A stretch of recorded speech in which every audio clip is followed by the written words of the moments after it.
semana, para quem não sabe, esse final de semana eu já estava com o Fabrício, né? A gente estava foi na pós 2, né?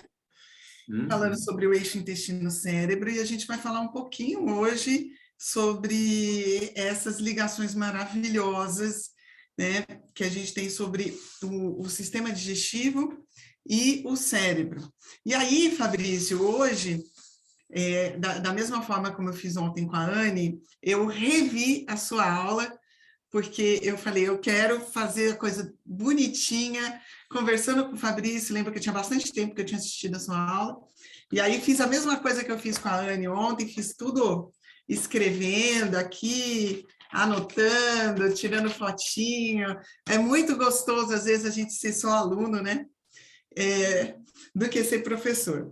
Mas aí aproveitei para assistir novamente a sua aula, para estar aqui com tudo afiadinho na ponta da língua, para a gente conversar sobre esse assunto, que é um assunto que, na verdade, até a mídia leiga, né, tem explorado bastante nos últimos anos, que são as ligações entre sistema digestivo e o cérebro, né? A ponto da própria mídia leiga, né, já chamar isso de cérebro, de intestino de segundo cérebro, né? Quando, na verdade, aí, né, essas ligações são muito antigas, não é de hoje que se fala sobre isso. Na minha aula, inclusive, da pós, eu até comento sobre Hipócrates, já falava sobre isso, né? Mas teve alguns pesquisadores no começo do século passado que usaram, né, inclusive este dado aí de que existia uma ligação entre intestino e cérebro para, inclusive, publicar estudo científico. O primeiro que se tem notícia foi publicado por George Porter Phillips em 1910, se eu não me engano, em que ele fazia o tratamento da melancolia com purgantes e com probióticos, né? Na verdade, um leite fermentado, que seria mais ou menos aí um iogurte ou um kefir. Então, não é novo, né? Então, nós não estamos descobrindo a América aqui, né? Nós não estamos colocando o ovo de pé, nós estamos voltando a falar algo que já era de domínio público, né? Mas eu queria que, em primeiro lugar, Fabrício, que você se apresentasse para quem está aqui com a gente, porque nem todo mundo conhece você. Quem não conhece o Fabrício vai ter uma enorme oportunidade de conhecer uma pessoa iluminada.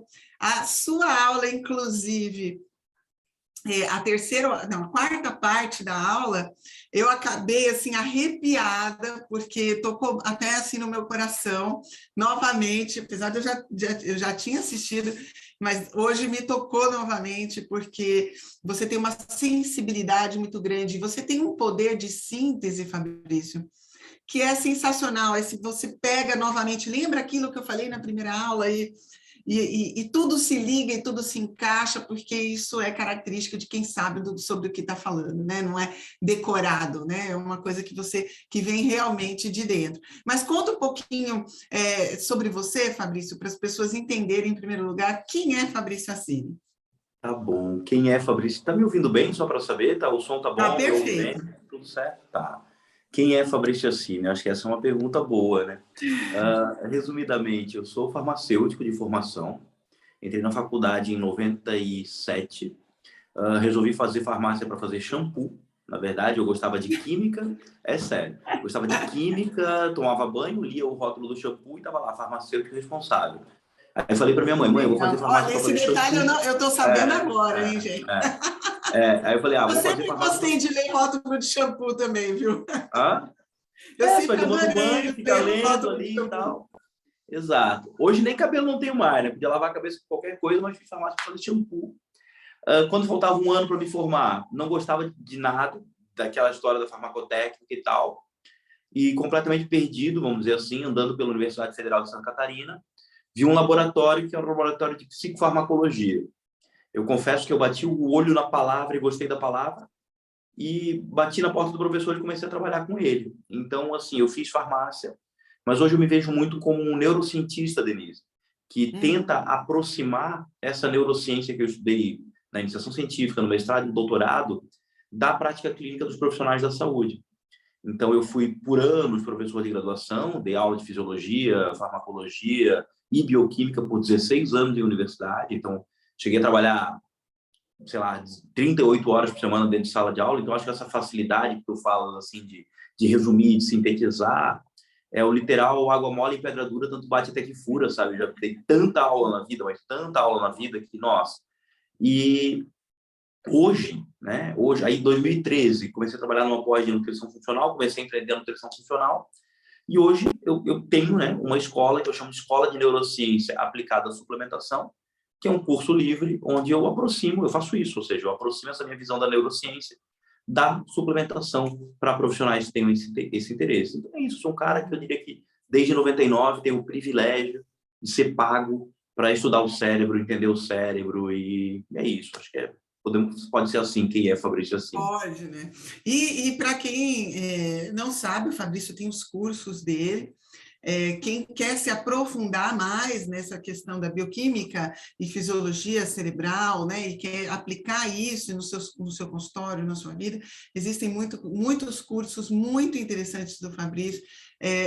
O Fabrício tem uma característica que eu estava já dando o spoiler aí, mas ele chama atenção, né? Ele bate palma, ele tem o sininho, ele tem a forma de, opa, olhem para mim, né? E acorda a gente no meio da aula.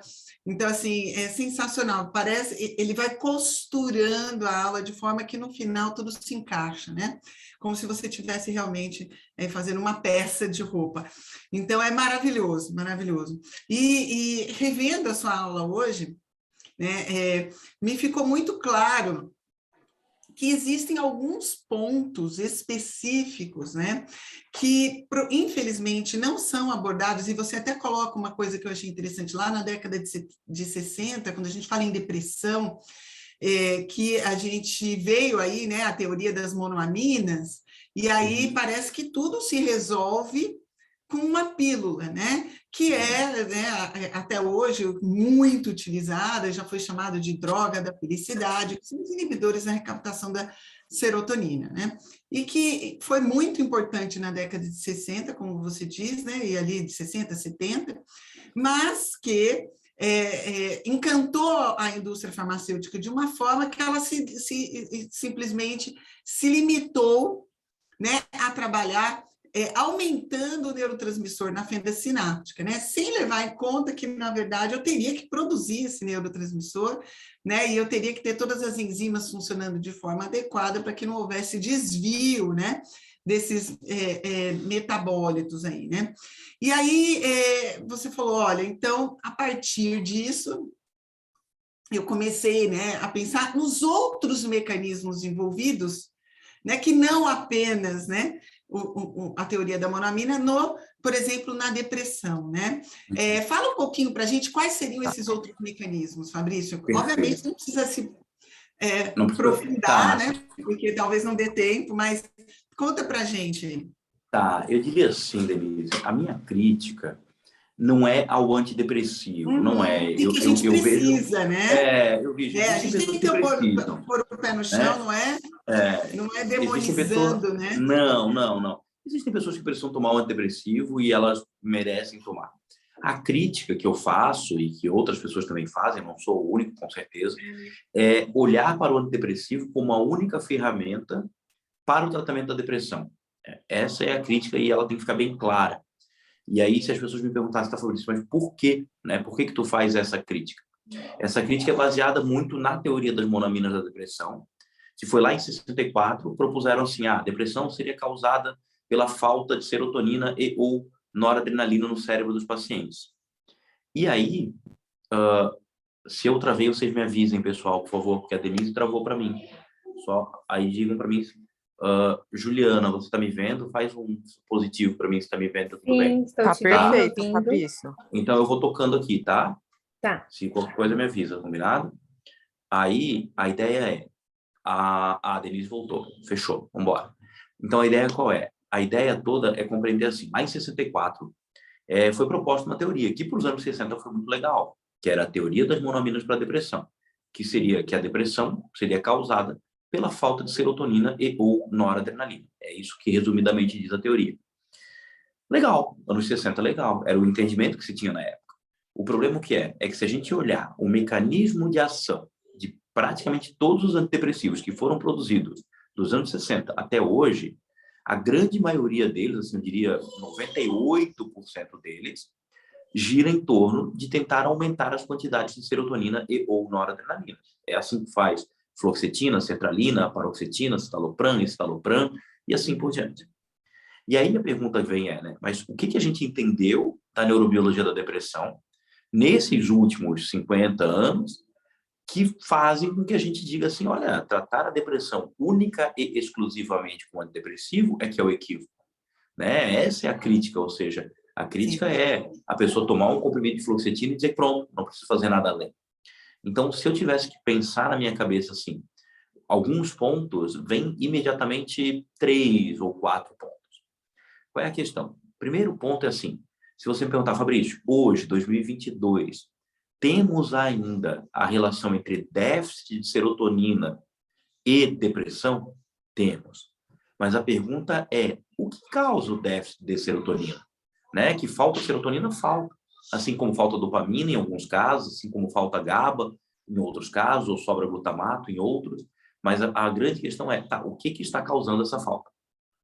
Hoje a gente já tem muito claro que essa falta ela é causada por 4 fatores, vamos dizer assim, que eu vou falar eles numa escala, mas que não obrigatoriamente eles têm essa relação temporal. Ou seja, no médio prazo, eles todos vão estar se entrelaçando e se conectando entre si. Então, é a famosíssima neuroinflamação. Então, por que eu falo famosíssima? Porque ela é a consequência no sistema nervoso central da famosíssima inflamação subclínica crônica. Então, eu acredito que algo comum a todos que estão aqui dentro agora é essa visão integrativa da medicina, e se eu tenho uma visão integrativa da medicina, a inflamação subclínica crônica já faz parte do meu pensamento. E, se eu não tenho e quero buscar, está no local certo, porque, com certeza, é um local onde todo mundo aqui preza por essa visão integrativa. E sabe, Fabrício, é interessante isso, porque assim, você colocou aí a neuroinflamação, né? A gente sabe que a neuroinflamação está envolvida em obesidade, né? Neuroinflamação está envolvida também em outras questões, até no mecanismo de saciedade e tal, né? Mas sempre que se teve uma ideia de que o processo inflamatório crônico subclínico, que acaba permeando todas as doenças crônicas, né, que é uma dos nossos motes, né, na medicina funcional, né, quando a gente integra tudo e sabe que eu preciso tratar o paciente da sua base, né, não apenas mitigar sintomas, mas sempre eu acho que eu, como médica, e muita gente que está aqui ouvindo a gente, talvez também como médico, como nutricionista e como outros profissionais de saúde, podem ter a ideia de que, mas essa inflamação crônica subclínica atravessa a barreira hematoencefálica? Claro que sim, claro que sim. Então, como é que isso funciona? Eu acho que essa é a ideia, se me perguntar, né, Fabrício, e daí? Então, primeiro, sim, com certeza, a inflamação, os mediadores inflamatórios produzidos na periferia atravessam a barreira hematoencefálica e exacerbam, né, exageram, acentuam uma neuroinflamação que também pode ter origem no cérebro, daqui a pouco a gente pode falar sobre isso, tá bom? E essa é uma baita de uma conexão intestino-cérebro, porque no intestino inflamado, o intestino é um órgão muito grande, né? Ele é um órgão muito grande, então o intestino inflamado é um grande gerador em potencial de mediadores inflamatórios, um intestino com uma hiperpermeabilidade intestinal, que a gente fala, né? O famoso leaky gut, né? Existe uma vez, Denise, eu me perguntei se haveria uma relação entre o leaky gut e o leaky brain.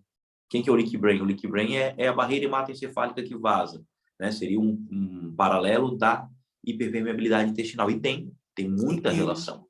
E tem muita relação. E a gente então, sabe que as tight junctions, né? As tight junctions, adhering junctions, todos os complexos que a gente chama de complexos juncionais, que fazem esse lacre seletivo em todo o tecido em que há uma interface entre nós e o meio externo, né?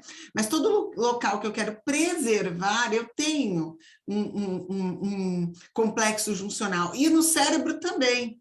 Né? Então, a tal da barreira hematoencefálica é mais ou menos como uma barreira intestinal. Então, se eu tenho um comprometimento da barreira intestinal, eu posso ter um comprometimento da barreira hematoencefálica também. E você colocou uma coisa muito importante, né? Se eu tenho o sistema digestivo como sede de um processo inflamatório, eu posso, substâncias produzidas ali vazarem, né, para a nossa circulação sistêmica e atingirem o sistema nervoso central. E eu já digo para vocês, não tem local onde a possibilidade de inflamação crônica subclínica seja maior do que no sistema digestivo. Por uma série de coisas, né? Por causa de partículas alimentares que passam várias vezes ao dia, né? Que não somos nós, são estruturas proteicas que diferem de nós.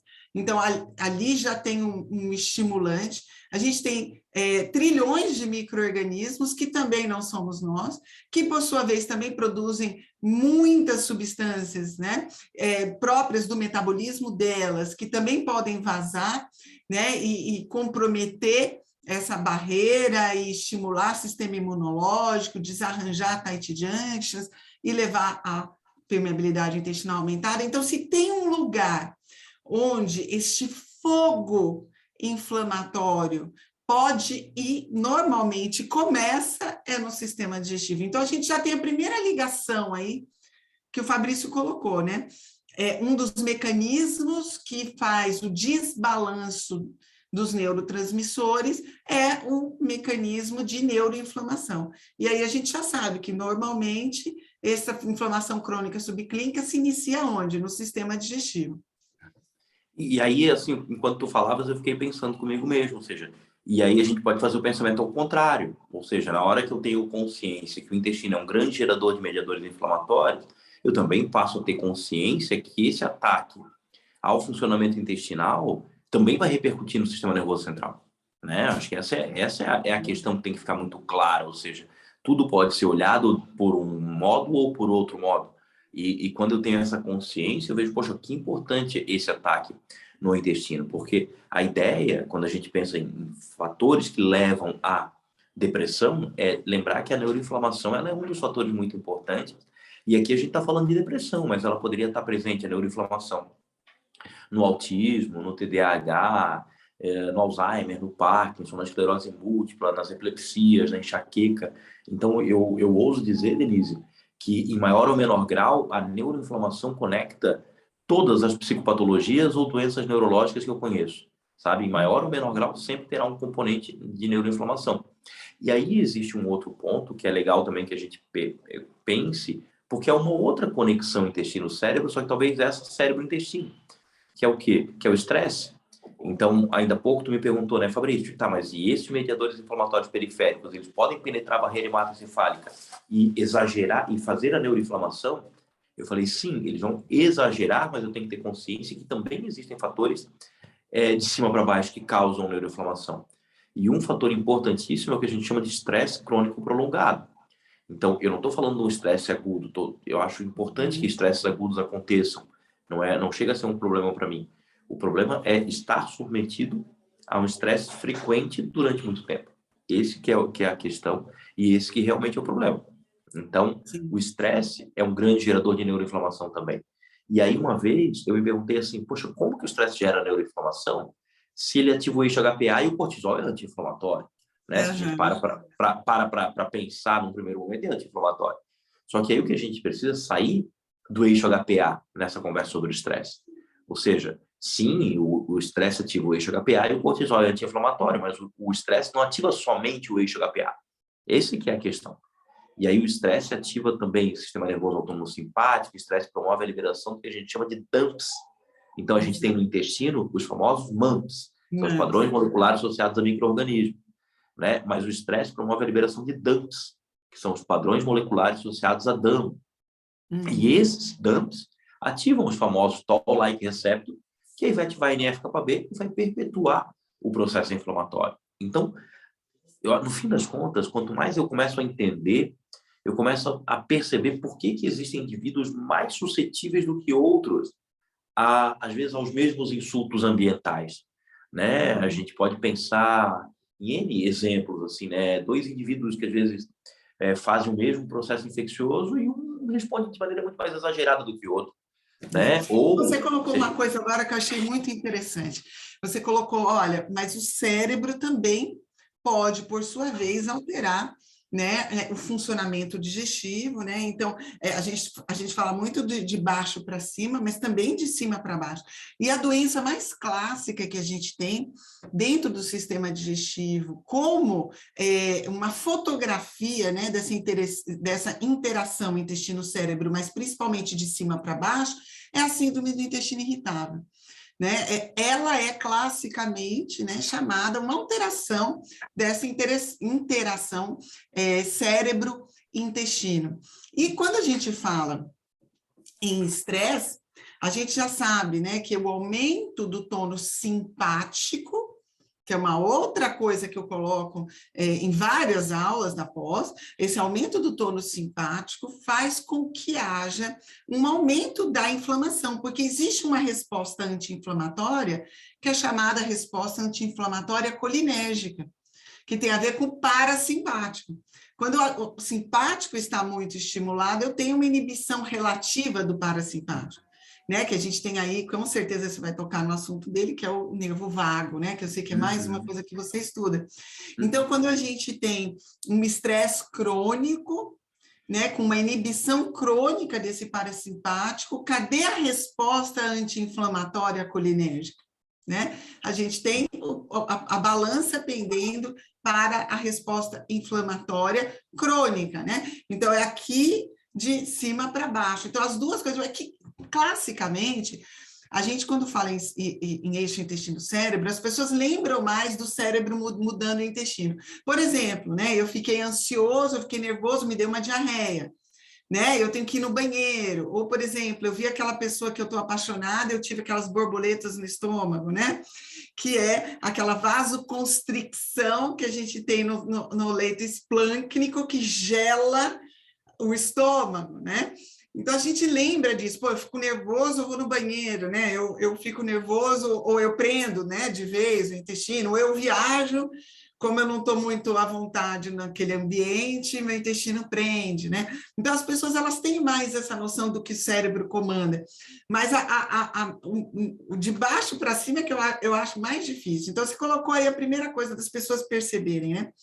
Primeira coisa aí, né, que é o processo de neuroinflamação, que eu acho que permeia tudo mesmo, né, Fabrício? Não só depressão, ansiedade e tal, né, mas pelo assim, como você coloca, permeia todas as doenças neuropsiquiátricas. Com certeza.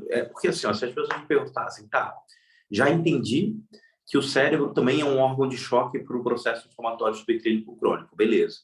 Mas e daí? Né? E daí? O que vai acontecer no sistema nervoso central a partir do momento em que eu tenho uma neuroinflamação continuada e sustentada? Eu poderia dividir em 3 pontos rápidos. É a diminuição da síntese de serotonina, dopamina e noradrenalina. Então, a gente tem uma série de rotas bioquímicas que mostram que num cérebro inflamado eu tenho uma diminuição da síntese de serotonina, de serotonina bem-estar, dopamina prazer, né, e noradrenalina alegria. Então, esse é um primeiro ponto. Depois, no cérebro inflamado, ainda eu começo a acumular o que a gente chama de glutamato. Então, assim, eu não tenho problema algum com o glutamato. Nós temos um neurotransmissor muito importante, que é o glutamato, ele é bem legal. Só que quando tem muito glutamato, o excesso de glutamato causa o que a gente chama de excitotoxicidade glutamatérgica. O que vem a ser? Na verdade, naquele botão sináptico onde está sendo formado a excitotoxicidade, a gente tem um exagerar, vamos dizer assim, de estresse oxidativo. E aí, eu começo a ter uma diminuição do número de sinapses. Então, assim, eu tenho uma comparação que eu sempre faço e eu vou fazer de novo. As pessoas podiam imaginar, vamos dizer assim, uma árvore. Ou seja, para as pessoas entenderem de verdade o que eu estou falando. Ou seja, um neurônio, Denise, se eu tivesse que comparar um neurônio com algo do nosso dia a dia que a gente consegue ver, seria uma árvore. Um neurônio é uma árvore, vamos dizer assim. Onde o caule seria o axônio, os galhos seriam os dendritos, e os botões sinápticos, cada uma das folhas. Tem um livro de neurociência do professor brasileiro chamado Roberto Lente, que ele fala que num neurônio médio, mais mediano, vamos dizer assim, nós temos por volta de 15 mil botões sinápticos, podendo chegar a extremos de 200 mil botões sinápticos. Então, o que eu estou tentando fazer é quebrar aquela imagenzinha de sinapse que nós somos criados na graduação. sabe? Na graduação, seja qualquer curso de graduação que a gente faz, a gente tem essa imagem que, isso é uma sinapse. Não, entenda, um neurônio tem 15 mil desses pontos aqui. Então, olha para a árvore, pensa nas folhas e pensa que aquilo ali, aquelas folhas são os botões sinápticos. E aí, agora, com essa imagem, volta para o que eu estava dizendo. Ou seja, num cérebro inflamado, eu tenho menos serotonina, dopamina e noradrenalina. Só que aí eu fico tomando antidepressivo e não corrijo a neuroinflamação. Aí a gente volta para a crítica do começo dessa live, né? Ou seja, a gente começou a nossa conversa dizendo a crítica é tomar somente o antidepressivo. Porque, a princípio, quem está causando a falta de serotonina, dopamina e noradrenalina é a neuroinflamação. Então, eu tenho que corrigir a neuroinflamação enquanto tomo o antidepressivo. É possível. Mas aí, senão eu torno a pessoa refém, né, Fabrício? Ela nunca melhora, né? Ela nunca vai conseguir tirar a medicação, ela nunca vai nem tentar, né? Porque não tem solução, porque eu não tratei a base, que é isso que a gente trabalha na medicina funcional, é esse o desejo da gente, né? Trabalhar dentro das bases, por isso que é importantíssimo, gente, saber fisiologia, né, Fabrício? Saber bioquímica, neurofisiologia, nesse caso. Sim. É porque isso te ajuda a pensar sozinho, raciocinar, né? Então, a ideia da excitotoxicidade glutamatérgica é que aquele excesso de glutamato, quando começa a causar estresse oxidativo em cada uma daquelas folhinhas das árvores lá, começa a fazer eu perder folhas. Essa é a ideia. Sabe, perder folhas. Então, não é morte neuronal ainda. Tudo bem? Não é morte neuronal. É só o neurônio, nessa árvore hipotética que eu estou pedindo para as pessoas imaginarem comigo, perdendo suas folhas. Mas assim como uma árvore sem folhas não é uma árvore viável também, é uma árvore que vai provavelmente morrer porque não vai fazer fotossíntese, um neurônio sem sinapses é um neurônio que não se comunica direito. Então, esse é um segundo ponto muito importante na depressão também, Denise, que é a diminuição do número de sinapses em algumas áreas do cérebro importantíssimas. Uma delas chama-se hipocampo, que é uma área de lobo do sistema límbico, de lobo temporal, que ele tem duas coisas importantes. Uma, o hipocampo controla o processo de aprendizagem e memória. Só que as pessoas têm que compreender que a aprendizagem e memória é muito mais do que lembrar da fórmula de Bhaskara, sabe? Que lembrar de uma fórmula matemática. Aprendizado de memória a gente usa diariamente para estressar mais ou estressar menos nessa vida, sabe? Se a gente olhar agora para o nosso dia de hoje, a gente vai achar um ou outro momento do dia que a gente usou das nossas experiências para tomar uma decisão, sabe? E isso é aprendizagem de memória também. Isso é hipocampo. E aí, agora para fechar o pensamento, o hipocampo exerce um efeito inibitório sobre o eixo HPA. Então, vamos dizer tudo junto ao mesmo tempo, sabe? Na hora que eu tenho a neuroinflamação diminuindo o número de sinapses no hipocampo, eu tenho um hipocampo que é menos efetivo, tanto para eu usar os meus processos de aprendizagem e memória para tomar minhas decisões, quanto para inibir a atividade do eixo HPA. E aí, menos com menos dá mais, diz um professor de matemática para a gente. Né? Quando eu perco a atividade inibitória do hipocampo, o eixo HPA, responde demais. Aí fica Sabe que aquele tem um colega que fala isso, né? Que o estresse crônico ele é como se ele emburrecesse, né? E na verdade é justamente por conta desse efeito sobre o hipocampo, né, Fabrício? Sim, e a dificuldade e sobre o hipocampo, e assim, a gente está agora assim, batendo um papo suave, assim. Mas a ideia é ir sobre uma outra área que é essa aqui, ó, que é o córtex pré-frontal. E essa área aqui, Denise, é a área do foco, da atenção e da tomada de decisões, né? Então, eu acredito que firmemente cada um de nós vive em uma cidade, né, maior ou menor, mas toda cidade tem a sua rua famosa, né? Cada cidade tem aquela rua lá do centro, aquela rua famosona e tal. Se a gente fosse para a rua famosa da cidade de todos nós, assim, perguntar para 100 pessoas, o senhor ou a senhora querem ter mais foco? O senhor ou a senhora querem ter mais foco? Eu diria que 99 iriam responder que sim. E aquele um que respondeu que não, ele estava tão desconcentrado que ele não entendeu a pergunta, porque se ele tivesse entendido, ele ia responder que sim também, sabe? Sim. Então é muito isso, né? A gente está falando de hipocampo, mas também a diminuição de número de sinapses em córtex pré-frontal, aí vira problema de raciocínio, problema de atenção, de tomada de decisão. Que traz mais estresse no final, né?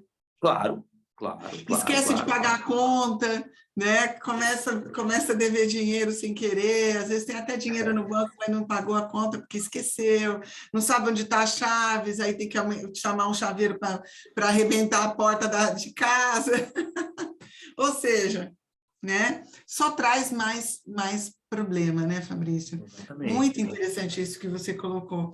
E dentro das causas de neuroinflamação, então você colocou aí o estresse crônico, né?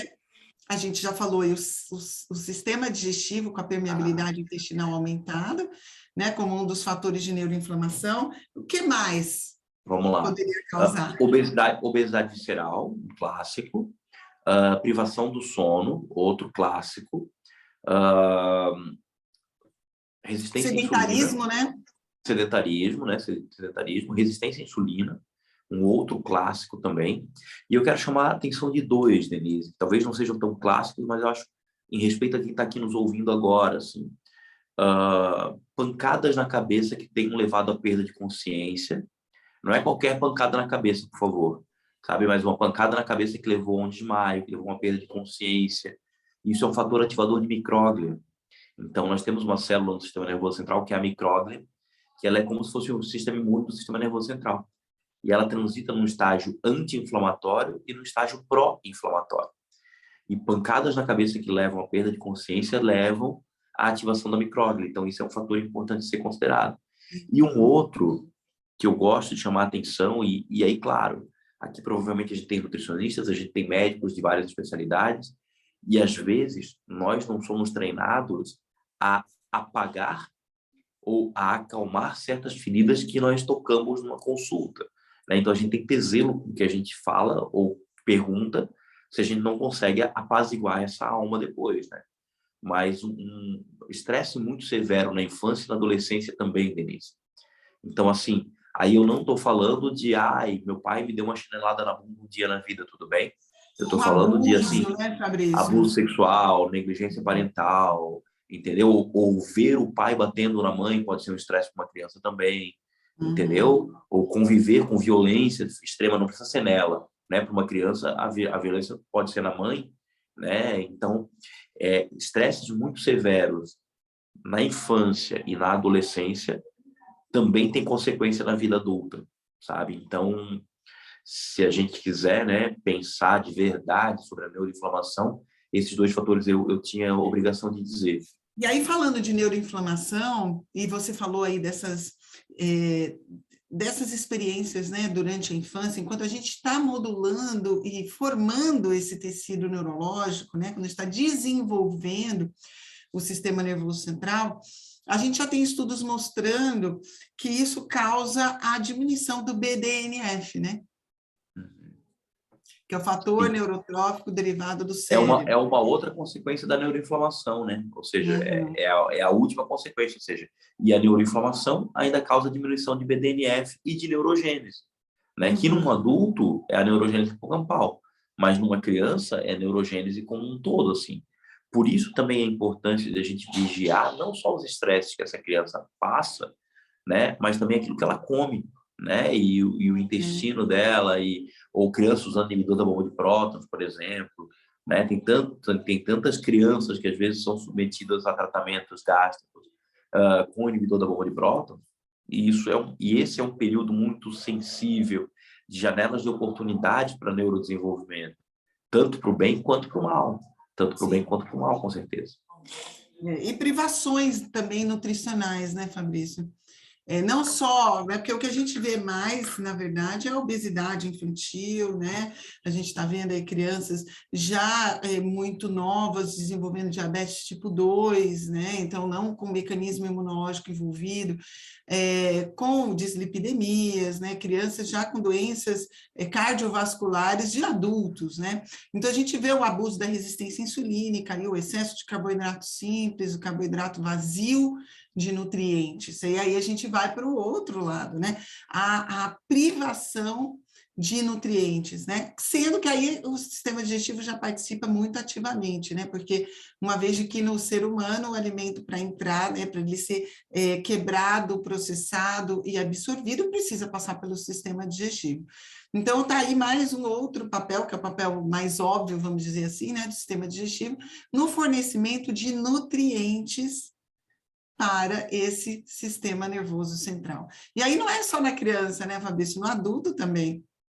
Claro, claro. Ou seja, a gente tem que compreender que serotonina, dopamina, noradrenalina e acetilcolina e todos os neurotransmissores, para existirem, tem que sofrer síntese. E a síntese, ela só acontece se os precursores forem disponibilizados para o neurônio.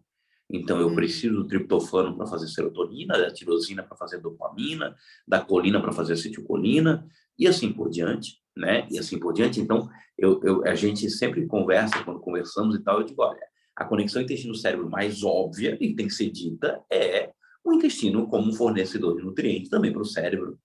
Então, eu acho que a vantagem do termo conexão intestino-cérebro está ficando cada vez mais popular é as pessoas começarem a olhar para o cérebro como algo como qualquer outro, né? Porque a pessoa pensa naquele alimento para o coração, naquele alimento para isso, naquele alimento para aquilo, mas tem que pensar no alimento que ela vai dar para o cérebro, né? E aí eu gosto sempre de dizer, né, Denise, que tudo aquilo que às vezes a gente come para consolar as nossas angústias emocionais também inflama o nosso intestino.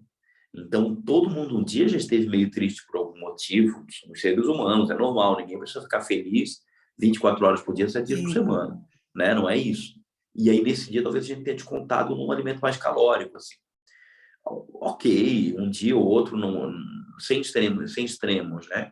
Mas quando isso vira uma regra e a gente pode voltar para essa criança mal nutrida, na verdade, né?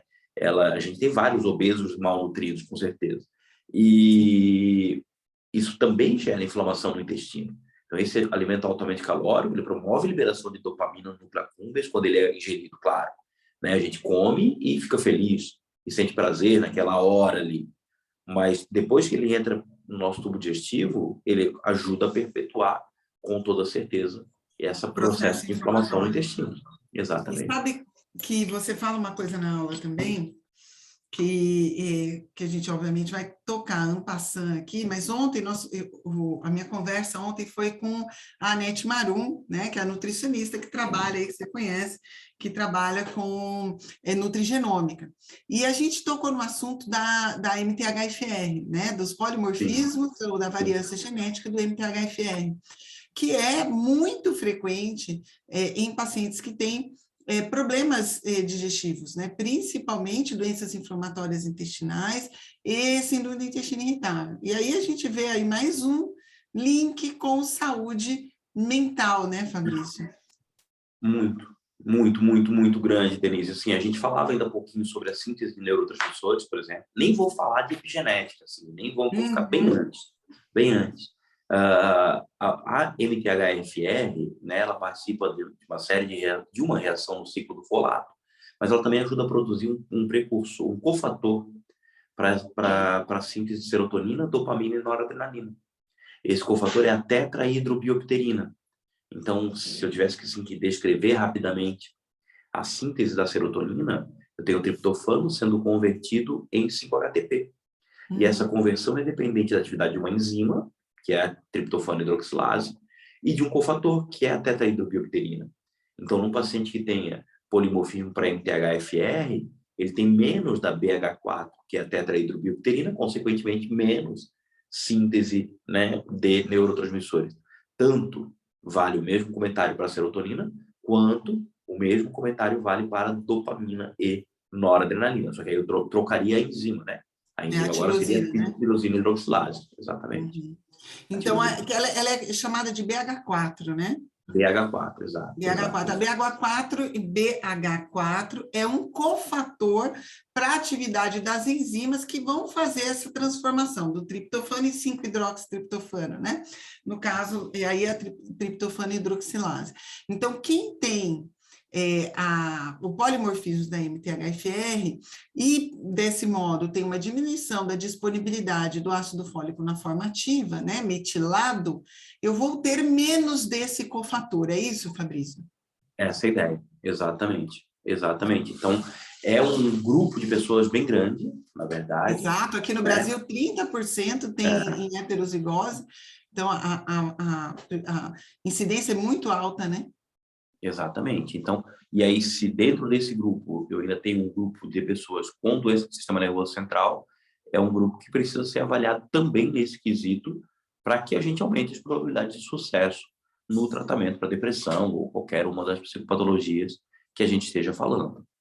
Então, ó, a gente falou, no começo a gente começou aí, entre aspas, uma crítica a esse modelo das monoaminas, na verdade, se focando no fato de que não podemos nos ater apenas a isso. Então, o Fabrício já colocou aí, né, o processo de neuroinflamação como sendo um dos processos muito importantes, o processo aí da metilação. E dentro da metilação, quando a gente tem um distúrbio da metilação, nem estamos falando do nutriente que nós vamos falar depois, mas quando eu tenho uma alteração no ciclo da metilação, que aí eu posso ter uma diminuição da formação da BH4, que é um cofator para a síntese, né, de dopamina, serotonina e noradrenalina, a gente tem também a elevação da homocisteína, que é um outro fator, né, Fabrício?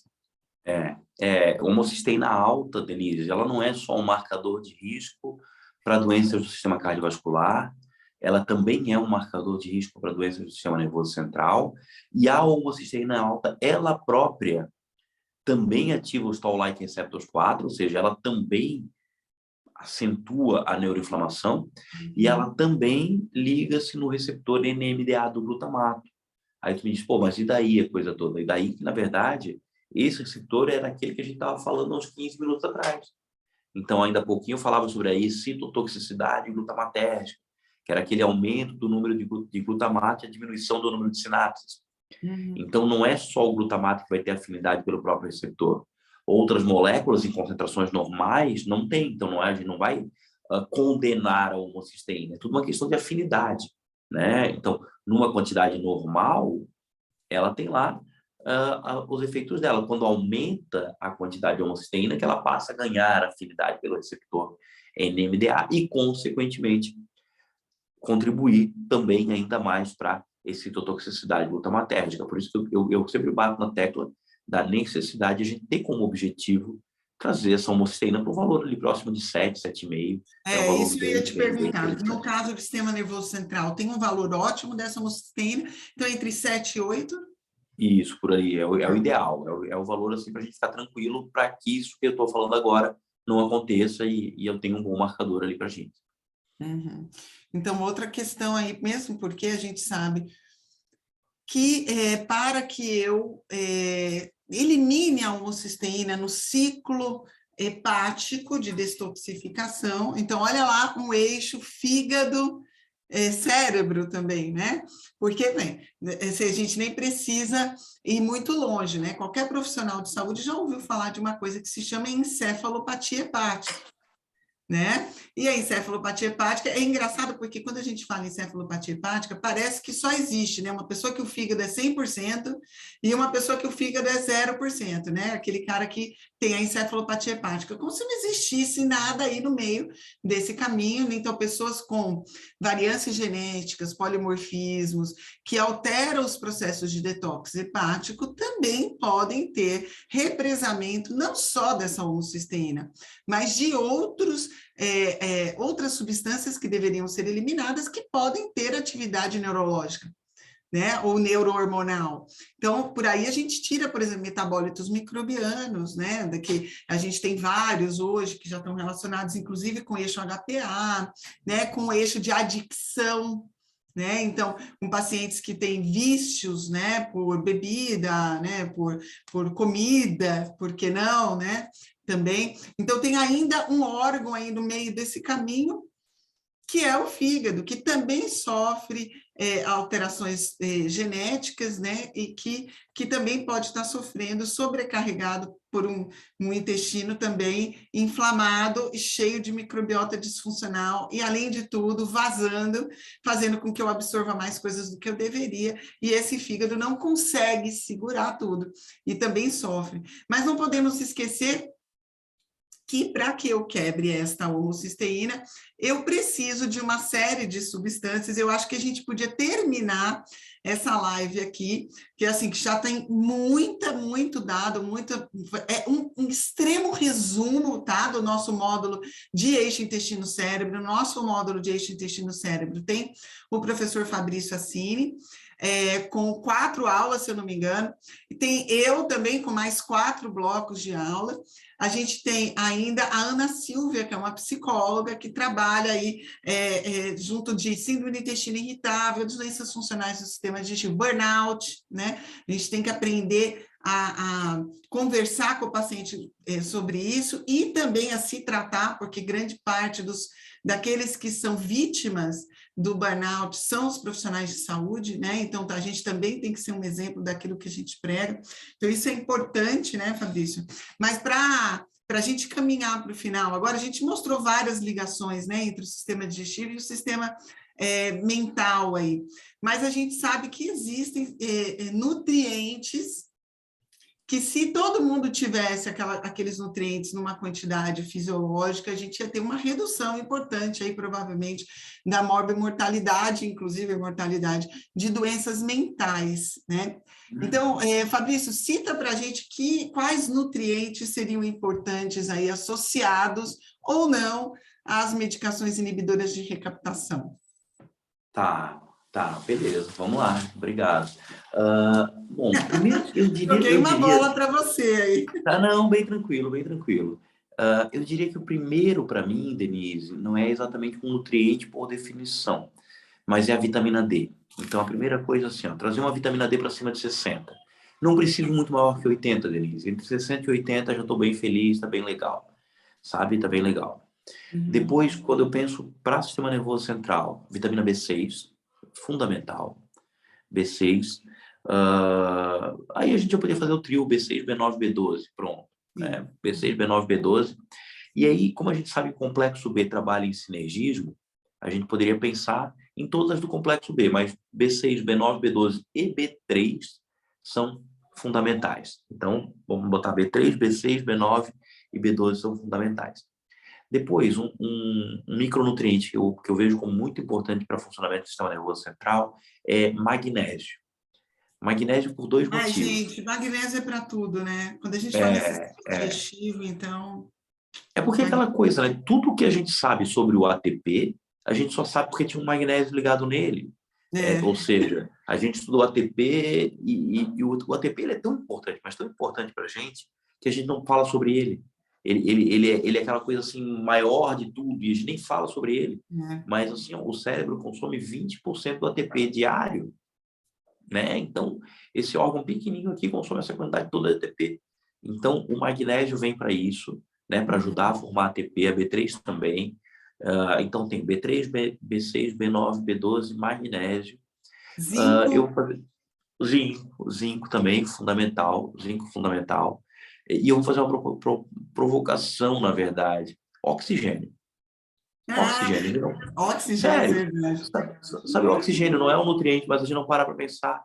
Exato. O oxigênio é fundamental para a fosforilação oxidativa e para que a gente comece a perguntar para o paciente se ele tem apneia do sono, né? Se ele faz períodos de falta de oxigênio muito severas, né? Porque isso também tem repercussão sobre o funcionamento do sistema nervoso central. Respirar, sabe? Exato. Então, B6, complexo B, ômega 3, ômega 3, EPDH, né? Sim. Colina é uma possibilidade também, né? A colina também e participa também do processo de detox, da formação da bile, eliminação de material que é lipossolúvel, né, que vai ser eliminado pela bile. Colina é essencial, né, e outros aminoácidos aí, né, como glutamina, glicina, né, quando a gente está falando no fígado. Então, assim, isso aqui seria o básico, né, Fabrício? Que a gente teria que estar otimizado. B6, então, nem se fala, né? Lembrando da tua aula aqui, ela entra em vários momentos, né? O triptofano também, né? Também. Eu fui assim, só naqueles básicos do básico, pensando que a pessoa vai comer também, né? Aí tem o triptofano, tem a tirosina, são os precursores para neurotransmissores. Então, vamos pensar assim, Para neurotransmissor, eu precisaria de triptofano, precisaria da tirosina, colina. O GABA, ele é feito a partir do glutamato e eu não me preocupo, porque vai ter todo um ciclo ali de ureia e tal, que vai me ajudar a formar, não tem grande problema. E a suplementação de GABA, Fabrício, o que você acha? Denise, eu acho que existem assuntos, né, que existem ainda discussões científicas. Uhum. E, embora exista um grupo de pessoas bem grande, né, que suplemente GABA, existe um outro grupo de pessoas que diz que o GABA talvez não atravesse a barreira hematoencefálica. Isso eu já Então, ouvi também. eu, por exemplo, eu tento modular GABA com plantas, tento modular GABA até com a própria taurina, por exemplo, que alguém colocou ali. Sabe, até com a Sim. própria taurina. A taurina é um suplemento, assim, que eu não vejo ela como algo no mesmo rol de vitaminas do complexo B, por exemplo. Uhum. Mas ela é um suplemento muito interessante, assim, pelo papel de modulação de GABA, por controle de estresse oxidativo. Eu acho Justamente por muito isso que legal ela é também. colocada nos energéticos, né? As pessoas acham que, né, quando colocam esses suplementos energéticos, aí você coloca a taurina justamente para dar uma segurada, Segurada. né? Exatamente, E aí a gente exatamente. pode usar na forma do magnésio taurato também, né? É uma possibilidade. É, sim, é uma possibilidade. Então, assim, a ideia, né, dessa resposta que eu dei foi assim, não, o que é o essencial? Né? Aí eu tô vendo o pessoal colocando ali, aí a gente já tá aí, não, agora vamos modular a ansiedade, tal, mas ninguém vai ficar saindo usando teanina se não precisa, né? Ou Uhum. taurina se não precisa. Não, aí eu tô já querendo tratar algo, né? Mas, assim, não, Tá, quero manter a saúde mental, isso. cara. É dormir direito, né? Dormir direito. Uma vez, Denise, a pessoa me pagou uma consulta, eu falei, tá, o que que você deseja? Blá, blá, blá, blá, blá. Não, eu quero uma fórmula da juventude eterna. Eu falei, tá, tu não quer mais nada? Tá É. bom. Eu falei, tá, tu não quer mais nada? Aí Só quando eu isso. fui, aí eu botei a fórmula para juventude eterna. Eu falei, cara, eu não tenho uma fórmula para juventude eterna, mas para mim, o que é dormir direito, né? É dormir direito, é beber muito pouco ou quase nada, é fazer exercício físico, é tentar não estressar, é relacionamento conjugal, né, saudável, Uhum. certo? É relacionamento saudável, é dar umas risadas de vez em quando, sabe? E é isso aí, cara. E aí e comer, né? E comer comida bem colorida, quanto menos industrializado, Uhum. melhor, né? E aí, se precisar Sim. pensar no magnésio, uma boa, né? Ou a vitamina de complexo B, e assim vai. E aí, quando tiver sintoma que justifique, aí a gente sobe de nível. Aí a gente vai para outro ponto. É. E eu gostaria que você terminasse hoje com a mesma mensagem que você terminou a sua quarta aula, falando de social well-being, né? Tá, Ou a tá. questão que a gente, como profissional de saúde, muitas vezes, não sendo psicólogo, né? A gente não entra muito nisso, né, Fabrício? E a gente, dentro da medicina funcional, eu vou mostrar para vocês, amanhã tem uma live só comigo, e que eu vou mostrar para vocês que a gente precisa ser empático, né? E para isso a gente precisa ouvir, a gente precisa estar atento inclusive as coisas que o paciente fala sem dizer, né? Então, eu gostaria que Tá. você terminasse Eu daquele falo, eu mesmo falo. jeitinho, que eu acho que vai ser muito Tá bom para todo bom. mundo. Não, assim, Denise, o que acontece? Acho que todo mundo tem suas conversas internas, né?